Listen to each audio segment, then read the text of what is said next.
Shalom y bienvenidos a Vía Haftaj Israel, una frase hebrea que significa amarás a Israel. Esperamos que se queden con nosotros, ya que nuestro maestro, el Dr. Baruch, nos compartirá una enseñanza expositiva de la Biblia. El Dr. Baruch es profesor titular del Instituto Zera Abraham, con sede en Israel. Aunque todos los cursos en el instituto se imparten en hebreo, el Dr. Baruch se complace en compartir esta enseñanza en inglés con doblaje al español. Para más información, visítenos en amarasaisrael.org o descargue nuestra aplicación móvil Mi Estudio Bíblico. Aquí está Baruch y la lección de hoy. Todos tenemos una lista de prioridades en nuestra vida. Mi pregunta para ti, al iniciar el estudio de hoy, es la siguiente. ¿En qué lugar se encuentra la oración en tu lista de prioridades? Debería estar en el primer lugar de la lista. Lo que la palabra de Dios nos revela es que no podemos hacer nada que agrade a Dios por nuestras propias fuerzas. Únicamente cuando oramos con diligencia, cuando oramos adecuadamente, solo de esa manera recibiremos la ayuda del Espíritu Santo. O en otras palabras, la unción del Espíritu Santo con el fin de que cumplamos los propósitos de Dios. Les compartiré algo en lo que yo creo. Lo mucho o poco que oremos demuestra nuestro nivel de compromiso con sus propósitos. Si no oramos lo suficiente, no estamos comprometidos con los planes de Dios. Y cuando miramos a nuestro ejemplo de vida, ¿quién es nuestro ejemplo de vida? El Mesías Yeshua. Hallamos que múltiples veces, de acuerdo con la Escritura, Él pasaba la noche entera en oración. Es decir, Él entendía que la oración era más importante que el sueño. Así que te pregunto, ¿cuándo fue la última vez que renunciaste a dormir toda una noche con el único propósito de orar? Cuando hablamos de la oración bíblicamente, y esto se refleja en la palabra hebrea para orar, en forma verbal, la cual es un verbo reflexivo. ¿Y qué significa eso? Tiene que ver con una acción y una respuesta. Es decir, nosotros oramos, esa es nuestra acción, y Dios responde. ¿Y qué debemos hacer ante la respuesta de Dios? Escuchar. Una parte integral de la oración consiste en oír a Dios.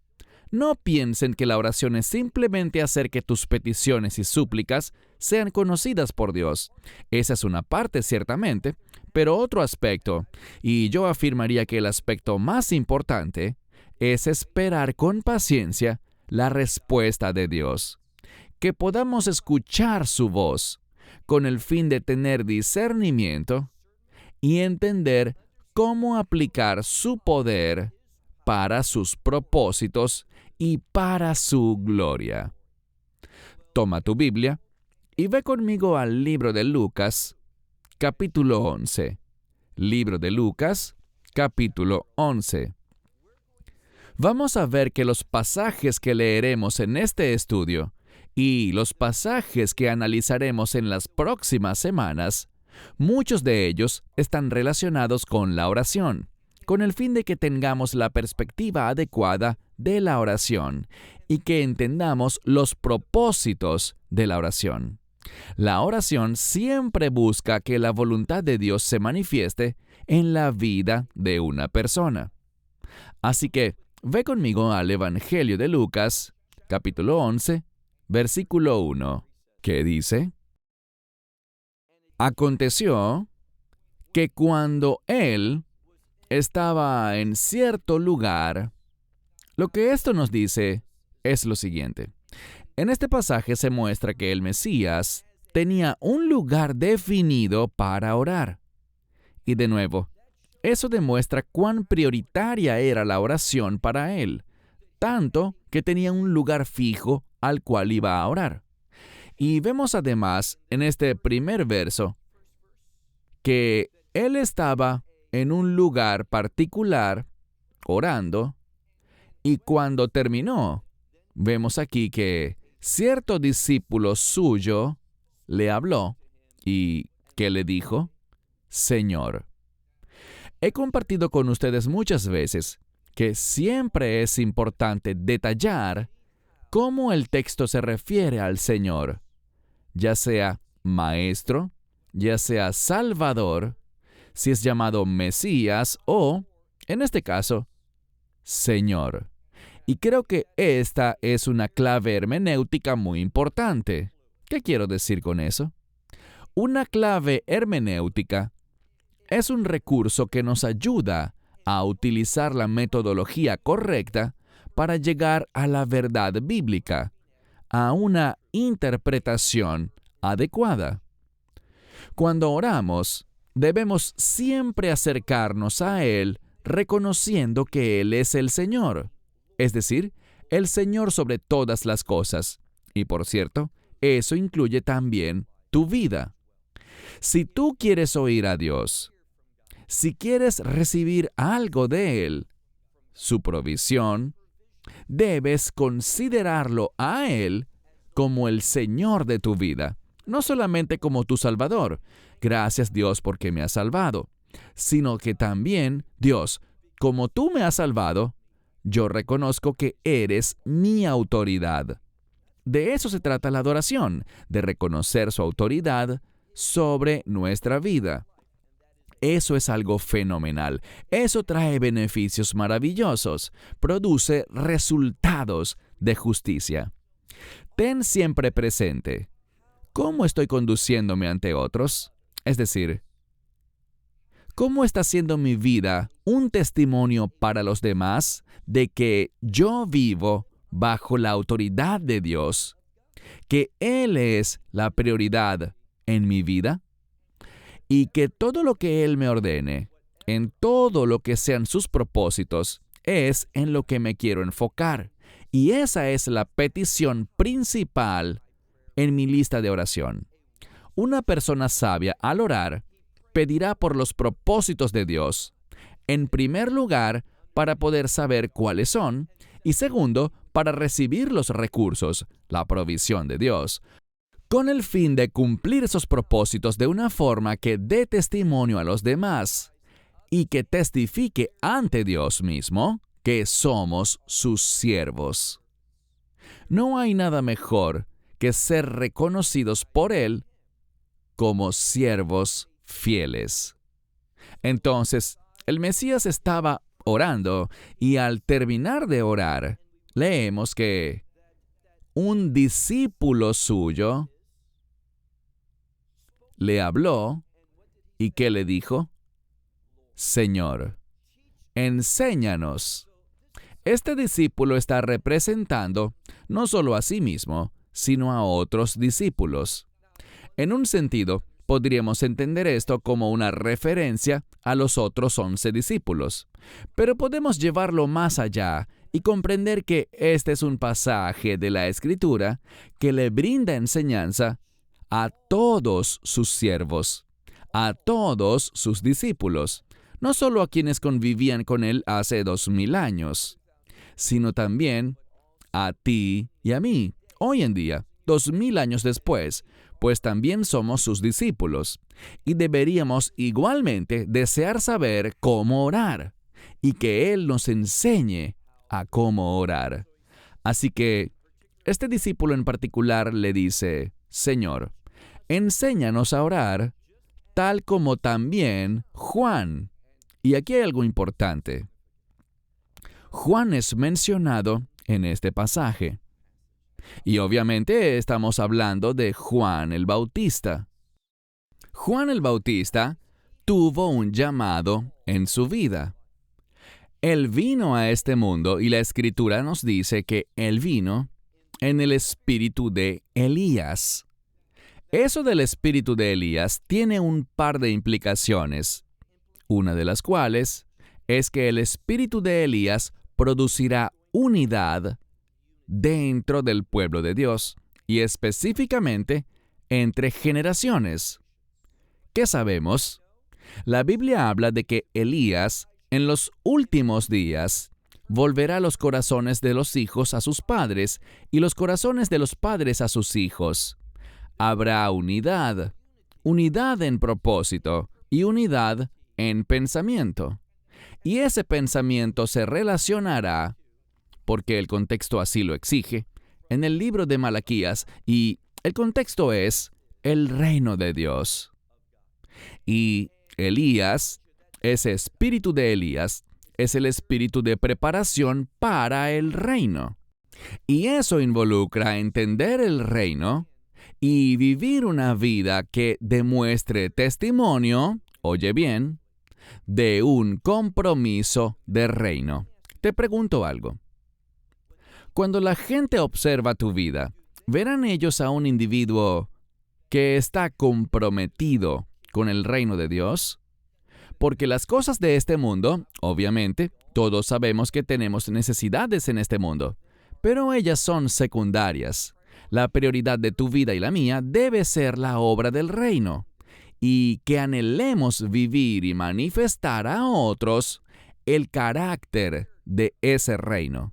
A eso hemos sido llamados. Entonces dice aquí, enséñanos a orar, tal como también Juan enseñó a sus discípulos. Juan tenía un ministerio. Él enseñaba en cuanto al bautismo, y todos sabemos que aquel era un bautismo de arrepentimiento. Bien, ¿qué es el arrepentimiento? Ten cuidado antes de responder, porque el arrepentimiento es una cosa, y demostrar frutos dignos de arrepentimiento es otra. Obviamente, estas dos cosas están estrechamente relacionadas, pero el arrepentimiento, en primer lugar, involucra un cambio. Apartarse de una perspectiva mundana, o, en otras palabras, de una perspectiva pecaminosa, para adoptar una perspectiva piadosa, una perspectiva justa, una perspectiva comprometida con los propósitos de Dios. Así que te pregunto, cuando oras, ¿pides que Dios te dé claridad en cuanto a tus propósitos? ¿A lo que Él quiere que hagas? ¿Estás orando por los recursos, la perspectiva, el poder, la sabiduría, con el fin de llevar a cabo sus propósitos? Si no es así, te sentirás frustrado espiritualmente porque Dios quiere hablarte, proveerte y guiarte en su camino. El problema es que muchos creyentes estamos comprometidos con nuestros caminos. Por eso es que el llamado al arrepentimiento hecho por Juan se menciona aquí, porque debemos arrepentirnos. ¿Y qué significa eso? Que debemos ponernos de acuerdo con Dios. La única manera, oye bien, la única manera en la que puedes ponerte de acuerdo con Dios es conociendo, valorando, respetando y obedeciendo estas palabras. Y por supuesto me refiero a las palabras de la Escritura. Entonces, este discípulo representa a todos los discípulos de todas las épocas y dice, enséñanos a orar, así como Juan enseñó a sus discípulos. Verso 2. Y él les dijo, este es el Mesías respondiendo, cuando oren, digan, Padre nuestro. Quiero enfatizar ese término, Padre. En la Escritura, la palabra Padre debe traer a nuestra mente una serie de verdades bíblicas, una de las cuales es que Dios, como nuestro Padre, es nuestro proveedor. En segundo lugar, tal como sucede con el término Señor, la palabra Padre implica autoridad. Y aquí hay un principio bíblico que debemos aplicar a nuestra vida. Primeramente entendiéndolo, para luego aplicarlo a nuestra vida. Y es que solo cuando reconocemos su autoridad absoluta sobre nuestra vida, entonces y solo entonces podremos esperar su provisión. Si tú deseas gobernar tu propia vida, haciendo lo que consideras más conveniente, y si al orar lo que dices es, Dios, bendice mis planes, bendice mis objetivos, bendice mis sueños. Si así es como oras, entonces vivirás espiritualmente frustrado porque Dios no escuchará esa oración. Así no capturarás su atención. Por eso es que este pasaje es tan importante, porque los discípulos dicen, enséñanos a orar. Queremos que nos instruyas en cuanto a cómo orar. Juan enseñó a sus discípulos y el Mesías partirá de ese punto para enseñarles a cómo orar como discípulos arrepentidos, cómo orar como personas que tienen un llamado espiritual en sus vidas, uno que se relaciona con el reino de Dios. Entonces dice, cuando oren, digan, Padre nuestro, que estás en el cielo. El cielo es un lugar diferente, completamente diferente a la tierra. Por lo tanto, las leyes del cielo son muy distintas. El cielo en las Escrituras está conectado al reino. Vemos muchas veces que se habla del reino de los cielos. Lo que hace este pasaje de la Escritura, al decir nuestro Padre en el cielo, es reconocer la autoridad espiritual que tiene Dios, la cual es absoluta, y que sus leyes y sus caminos son muy diferentes a los caminos del mundo. Entonces, Padre nuestro que estás en el cielo, y luego dice algo. Se enfatiza el nombre de Dios, y los nombres en la Biblia son sinónimo de carácter. Lo que dice a continuación, en la traducción más habitual, es santificado sea tu nombre. Y ese término santificado es una palabra que habla de estar separado, de su santidad. El nombre de Dios, es decir, su carácter, es santo. El término santo siempre está conectado, como lo digo con frecuencia, está conectado con los propósitos de Dios. Entonces yo reconozco la autoridad de Dios sobre mí y por tanto puedo esperar que Dios me provea con sus recursos cuando yo reconozco sus propósitos en mi vida, cuando en eso se basa mi compromiso.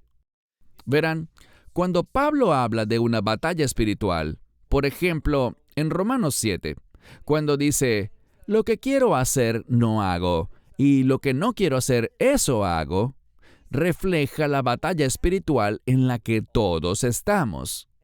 Únicamente cuando nos comprometemos con sus planes, sus propósitos y su voluntad, y cuando oramos reconociendo su autoridad absoluta sobre todas las cosas, entonces y solo entonces podemos esperar que Dios se mueva en nuestra vida, que provea.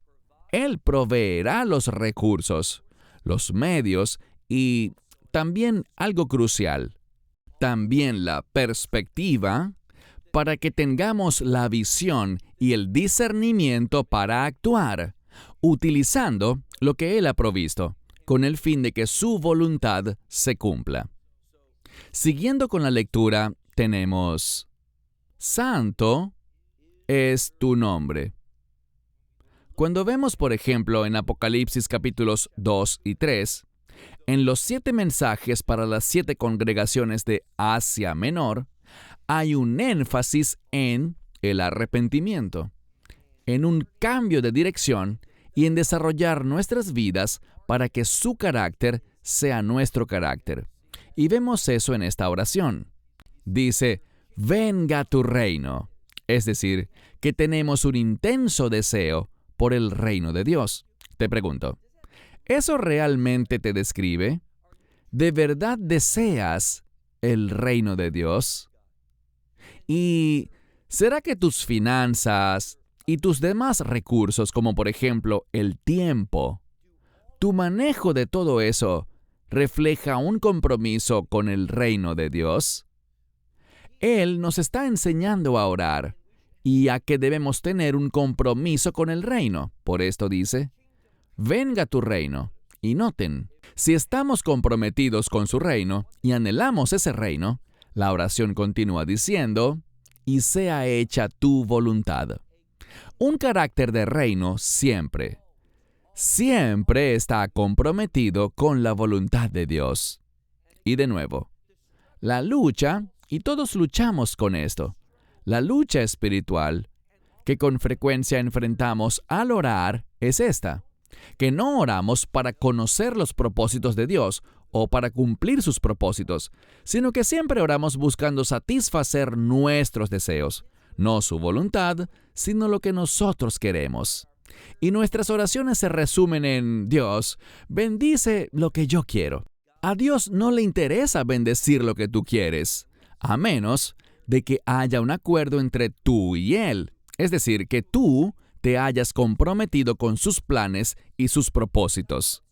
El plan de Dios siempre es el mejor, tanto en general, es decir, sobre el mundo entero, su plan general para la humanidad, pero también Dios tiene un plan para tu vida, y solamente cuando lo descubres, y me dirás, ¿cómo puedo descubrir el plan de Dios para mi vida? Muy sencillo, sirviéndole. En la medida en que empiezas a caminar en obediencia a sus instrucciones, a las instrucciones generales que Él le da a todo el mundo, cuando tú obedeces su palabra, qué término tan maravilloso, obediencia. Cuando te sometes, cuando reconoces su señorío sobre tu vida, Él empezará a comunicarse contigo y tú entenderás su llamado para tu vida. Y ese llamado para tu vida es un llamado maravilloso. Jamás te arrepentirás de esa travesía. Será una fuente de aventuras y encontrarás a Dios a medida que caminas en su voluntad para tu vida. Entonces dice, venga tu reino, sea hecha tu voluntad, como en el cielo, también sobre la tierra. De lo que todo esto se trata es de una cosa, que estemos comprometidos con que su señorío, su dominio, su voluntad se lleven a cabo en este mundo. ¿Cómo lo podemos entender? ¿De qué estoy hablando? Que la autoridad de Dios se cumpla y se mantenga en este mundo. ¿Saben lo que eso es? Eso es el reino de Dios. Si leen Apocalipsis, encontrarán esto, que una de las palabras que se repiten una y otra vez a lo largo del libro de Apocalipsis es el término trono, hablando del trono de Dios, que está ¿dónde? En el cielo. Yo desearía que estuviese en otro lugar. ¿Dónde? En Jerusalén, en ese lugar conocido como el lugar santísimo. ¿Por qué? Cuando el trono de Dios esté en Jerusalén, estaremos experimentando el reino. Primero el reino milenial y posteriormente veremos que el tabernáculo de Dios, donde Él habita, y eso incluye su trono, está con los hombres. Él viene a morar con nosotros, y cuando el reino venga, también vendrá su orden. Y el orden de Dios es maravilloso, porque es justo, es santo, es bueno, es perfecto. Es un reino de bendición. Cuando se mantiene el orden de Dios, experimentaremos bendiciones. Así que dice, como en el cielo, así también en la tierra. Y luego habla de que ahora, cuando tenemos el compromiso y la perspectiva adecuada, es que podemos orar por nuestras necesidades terrenales. Dice, nuestro pan, pero hay un adjetivo. Esta palabra que vemos aquí, describiendo a este pan, es la palabra necesario. El pan del cual dependemos todos los días. Y el pan con frecuencia es un término que quiere decir recursos o sustento. Y lo que dice aquí es, oren por su sustento diario.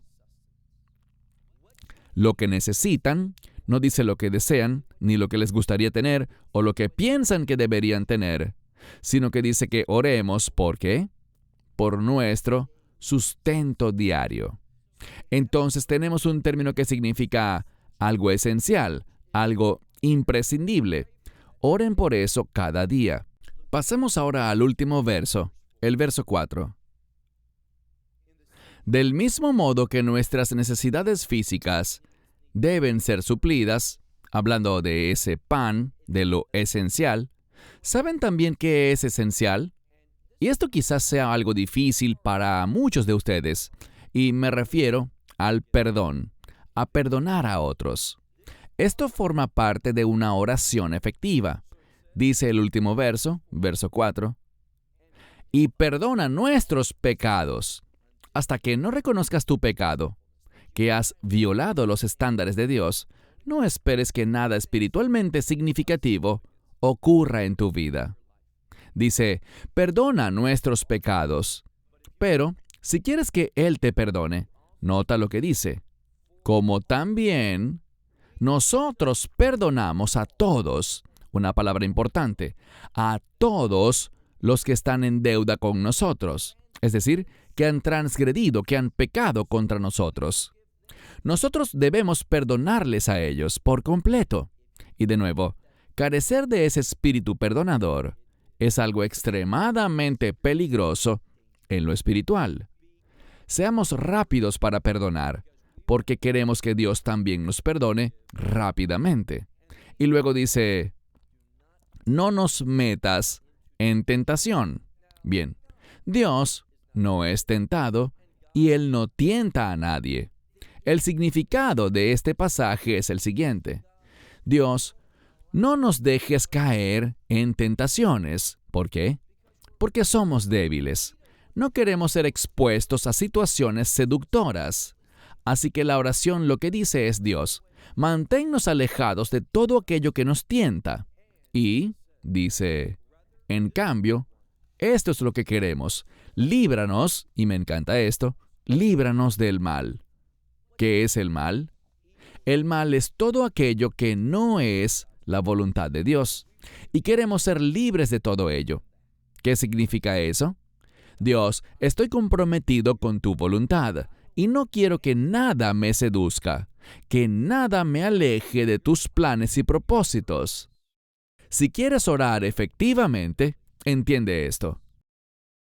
Eso solo sucederá cuando estés comprometido con la voluntad de Dios. Y me dirás, estoy confundido por su voluntad. Jamás tendrás claridad sobre sus planes y propósitos en general o específicos para ti hasta que primero te acerques a Él en su misión. Te acerques a Él con el sincero deseo de obedecerle. Y cuando lo hagas, vas a notar que habrá un cambio significativo en tu vida de oración. Y empezarás a escucharle a Él. Dios empezará a dirigirte para que puedas ser un siervo eficiente y fiel. Esperamos que te hayas edificado con el mensaje de hoy y lo compartas con otros.